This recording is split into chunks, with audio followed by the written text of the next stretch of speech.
Cəhmi dəvətçilər deyir ki, bizim kimin kafir, kimin müsəlman olduğunu bilməmizin nə faydası var? Biz belə şeylə mükəlləf deyilik, filan kəs kafirdir, filan kəs müsəlmandır, bizə nə faydası var?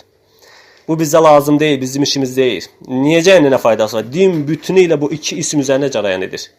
Dostluq, düşmənçilik, miras, evlilik, cənazə məsələləri, dua və s. hamısı bu məsələlər üzərinə cərəyan edir. Bundan cahil qalmaq dini ifsad etməkdir. Çünki bir kəs müsəlmandırsa, o Allah və Rəsulunun verdiyi isimlə müsəlmandır. Bir kəs kafirdirsə, Allah və Rəsulunun verdiyi isimlə kafirdir. Sənin bunu faydasız görməyin o deməkdir ki, Allah və Rəsulunun müsəlman dediyinə müsəlman demək mənim nəyimə lazımdır. Və ya kafir dediyinə kafir demək mənim nəyimə lazımdır. Yəni, sizcə bundan daha qəbih, bundan çirkin bir söz varmı? Bu sözü müsəlman deməz, yalnız zındıq cəhmilər deyə və ya deyilir ki, kimin kafir, kimin müsəlman adlandırılmasında alimlər ixtilaf edib. Biraz qabağa gedənlər, cəhmilərin, zındıqların biraz qabağa gedənləri. Nə deyirlər? Deyirlər ki, alimlər ixtilaf edib, kim kafirdir, kim müsəlmandır, ixtilaf ediblər.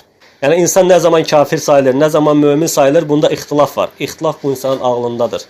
Əhl-i sünnət bu məsələdə heç bir vaxt ixtilaf etməyib, qəti icma edib.